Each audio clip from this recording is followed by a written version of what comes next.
Well, welcome back to the Encounter Faith Podcast, everybody. My name is Ross, and I am so grateful to be joining you right after Easter as I'm having this conversation. Pastor Tara Beth, welcome and happy Easter for the 75th or 76th time. Happy Easter to you. Christ is risen. He is risen indeed. Yes. And that is exactly where I wanted to start, because a Easter recap podcast could very easily become just two people agreeing with each other over and over again, which I'd like to try to avoid when I can. One of the things that I remember is this like kind of core memory for me within my time in life at Good Shepherd is the most theologically rich and accessible description of Eastertide. So yes, we celebrated Easter, but we are Easter people. Can you tell me, when you hear someone say things like we are Easter people, what does that mean? Yeah. So this is the season of Eastertide, which means Easter is not over. When Jesus rose from the grave and stood before Mary at the tomb and said, "Go and tell the disciples," he didn't from there ascend to heaven. But instead, he spent 40 days with the disciples with multiple resurrection encounters and teachings. And the good news about Easter isn't just that Jesus is alive, but it also changes us and it changes our story. Yeah. Now, it's a bit reductive from that broad theology and the good news of that to specify how we live out that story year to year. But this being your third Easter as senior pastor here, and this being something more than your third Easter as someone who's in ministry and in leadership. It's actually my fourth Easter. It's your fourth Easter. Forgive me. Yes, I've lost count. Third. So I've been here 3 years, but because I started 2 weeks before Easter, this is my fourth Easter at Good Shepherd, which is amazing. That's amazing. So happy fourth. What I'm curious about are, what were the things you were thinking about coming home after preaching that many services, wearing the shoes that you were going to wear for Easter, which is really just an inside joke for everyone who goes to Good Shepherd. What made this Easter different? Having led us all through it? Yeah. So, going into Easter, we have been under construction and we all believed that there was a strong possibility that we were going to be in our sparkling, beautiful new worship spaces by Easter. In fact, we thought our first Sundays were going to be on Easter Sunday. And for me at that time, that felt so exciting because, the theology of Easter is that we put on the clothes of the resurrection, we put on new clothes. And I thought, wow, how theologically fitting that we are going to be going into a new space as well. And so a few weeks leading up to Easter, when we learned that we weren't going to be in a new space, it took some reorientation in my mind. And so driving home from Easter Sunday, spending half of the morning in a gymnasium activity center, definitely was a beautiful reordering of just the power of Easter that transcends spaces.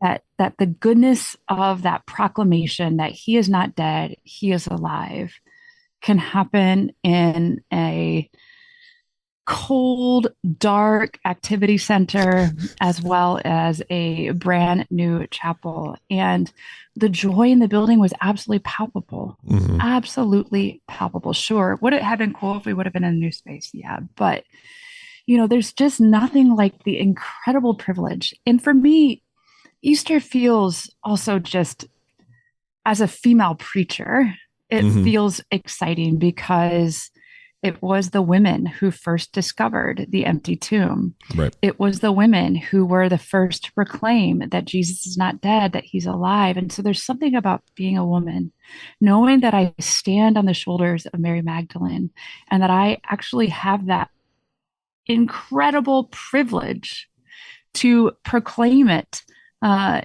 in a way that um, is also a witness of how that risen Lord has saved my life, and I want to tell Mm-hmm. others and how He can save their life too. Mm-hmm. I love how we can bring people back to that. Like, not to get on my soapbox, but I get to teach VBS here every year. I teach the large groups about going through Bible stories, and every year I get to have all of the elementary school girls stand up and proudly declare, while all the elementary school boys try to hide in as small of a position as possible because it's biblically accurate. But moving off of that soapbox, what I love hearing in your answer there is the joy from this year specifically.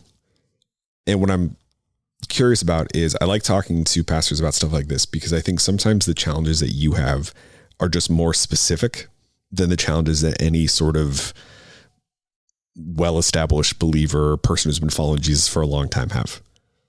Anyone who's especially taken the time to listen to this podcast, Easter could just be a day. It could be a day where you're like, yeah, that was pretty good. My wife Lauren and I have lamented actually a little bit about some of the parts of Easter we missed this year specifically.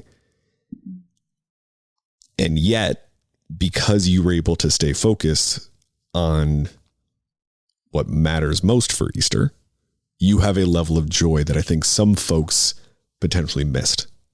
I'm curious how much of that is an active choice for you and how much of that is just do you view as a product of being kind of in the thick of it because this is also your job? It is an active choice. Let me just back up too, though. I had a conversation with a pastor recently, Dr. Mark Quanstrom. And one of the things guys, what Tara's not saying is that she has a different podcast. And you can also hear her on that podcast. You can also hear her on lots of other podcasts. But yeah, please go ahead. Yeah.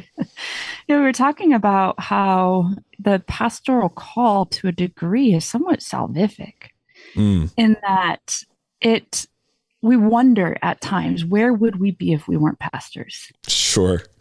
Because the very act that we are pastors, we are in church, we are surrounded by people, we are being built up, we are being edified. And so there is just an extra gift that, wow, I am doing this every single week and I'm surrounded by the community of Christ. And so I think it's a mixture of both in that I am in it, but also it's an act of choice too, because I could very easily as a pastor go through the motions. I think a lot of pastors, when you're in this for, and I know I'm, only 44 years old, and I say only because, there's others that are listening to this that are thinking, she's so young. But where I'm going with this is, I've been in this for 20 years, and after 20 years of doing this, we can let it feel mundane. We can let it feel rote. I know that I have probably enough natural talent by way of how I was raised, by way of, some of the gifts that were passed down to me from my father that I could just rely on. For sure. But I also know that would only have a worldly impact and it wouldn't have a kingdom impact. Not only on the people that I'm ministering to, but also on myself. Yeah.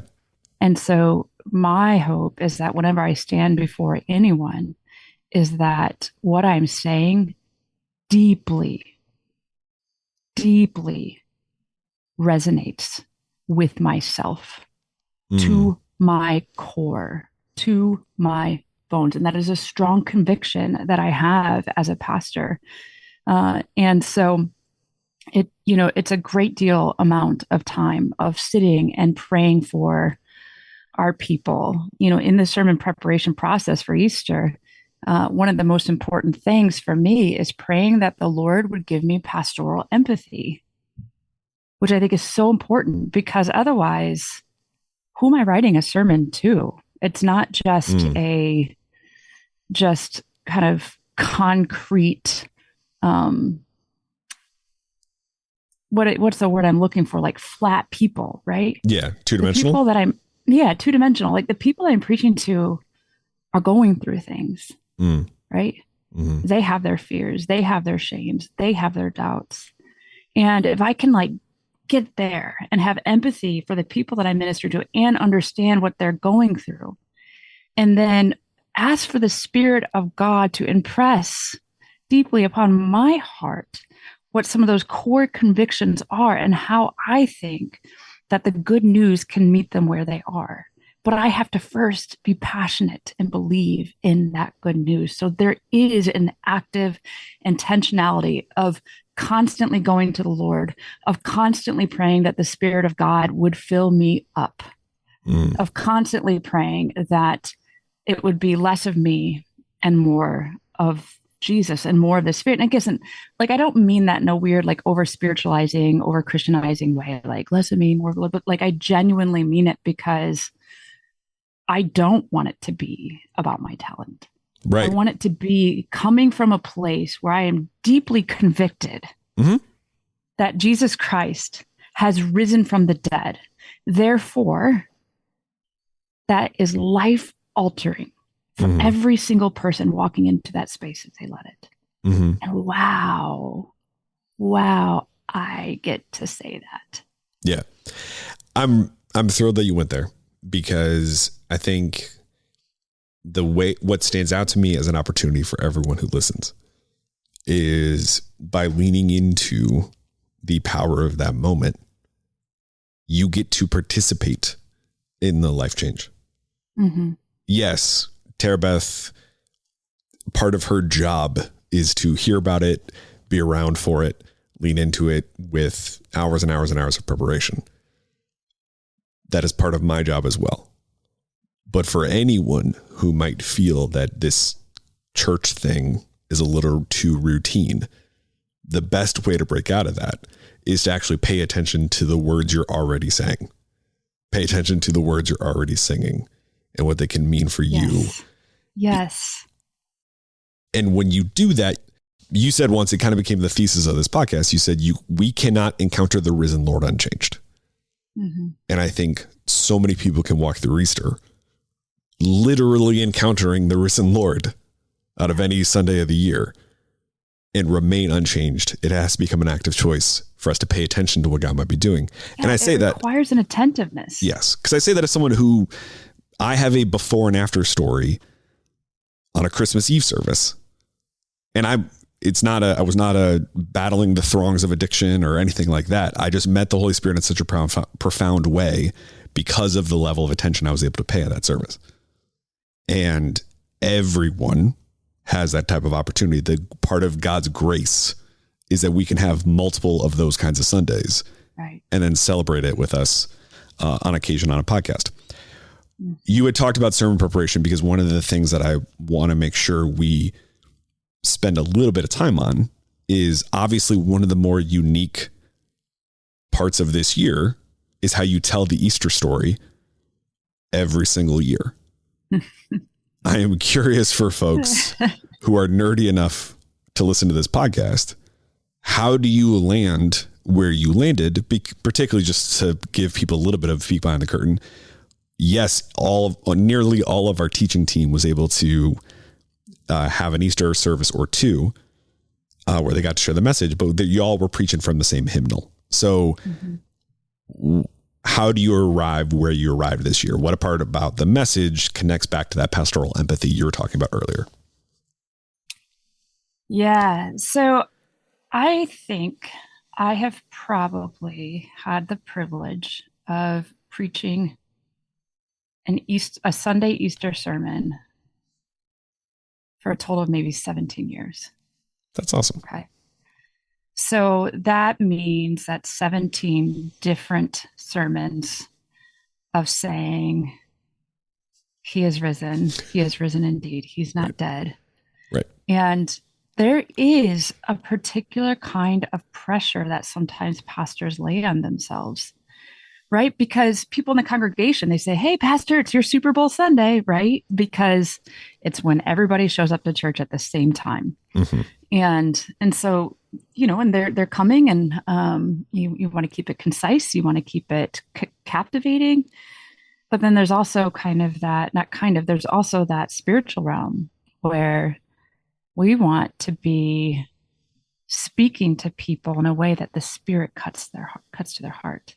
So then, the joke of pastors is, well, how do we say it differently this year? How are we going to do that differently? And I think I used to put a lot more pressure on myself, but these days I just go to the text and ask for the Lord to start speaking to me over the text. And so throughout the season of Lent, we were doing a sermon series through the Gospel of Mark. Now, very rarely will a pastor choose Mark's Gospel to preach on Easter Sunday. Very rarely. We will often see the John text or the Luke text or the Matthew text, but very rarely do we do the Mark text. But we have been in the Gospel of Mark for the season of Lent.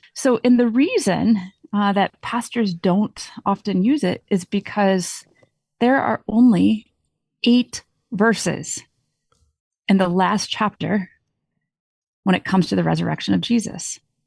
So you come to the cross, Jesus dies on the cross, and then we're left with 8 verses, and it ends very strangely.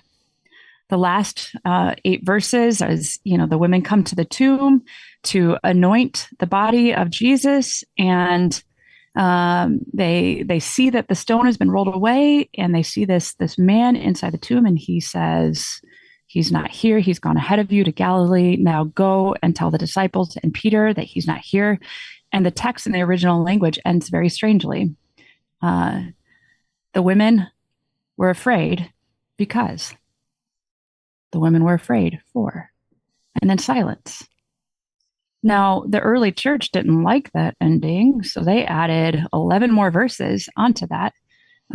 But you can see within Mark's Gospel, there's a little disclaimer that the last 11 verses are not found in the earliest manuscript. So who wants to preach with an Easter Sunday sermon with basically that the women were silent and they were afraid because? And it's abruptly.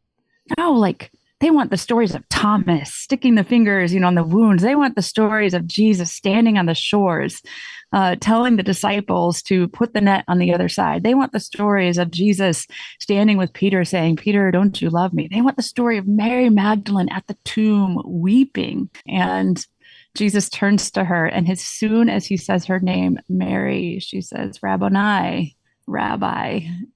Those are the stories, not the women left and they were afraid because it's unfinished. And yet there is something so peculiar and beautiful and intentional about the way Mark ended that gospel. So, for me, I started, sitting and thinking, okay, are we really going to preach from this text? So I went to the preachers who are going to preach on Easter Sunday. I said, listen, we're going to write this sermon together. I want us to all land the plane in the same place. I want to see, and few of us almost preached identical sermons.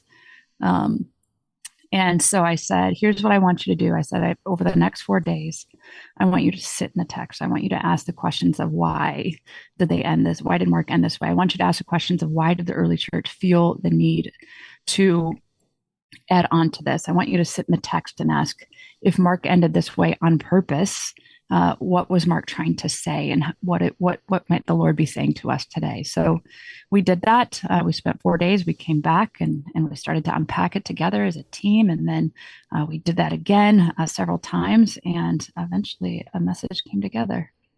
Mm-hmm.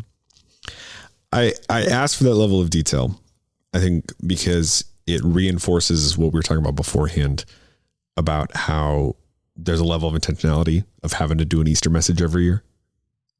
And if you, dear listener, are able to approach your Easter with that type of intentionality, obviously you're probably not writing your 18th Easter message, person who's listening to this podcast, but maybe you are. I don't know how much crossover we have with Pastor's Table. I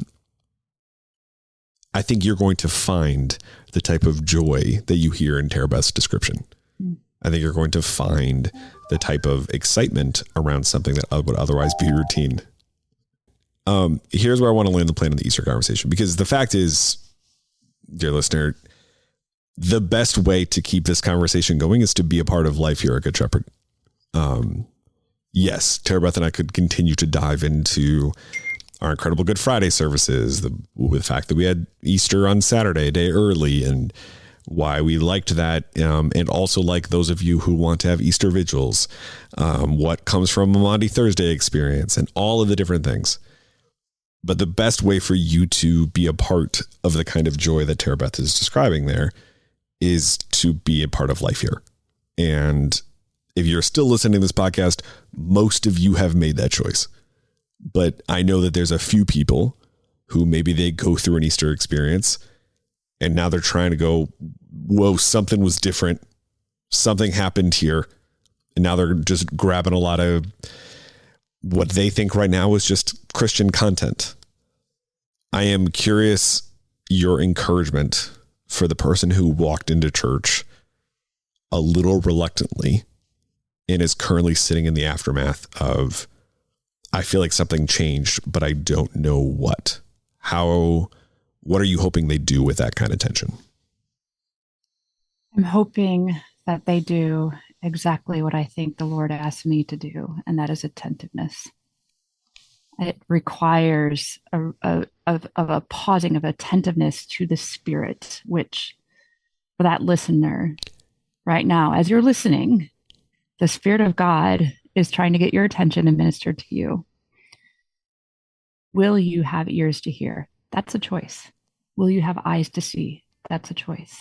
Will you have a heart to receive? That's a choice. And that choice looks like a forward momentum of going to Scripture, of conversing with God, and maybe having a conversation with someone that is spiritually wiser than you on where to go next.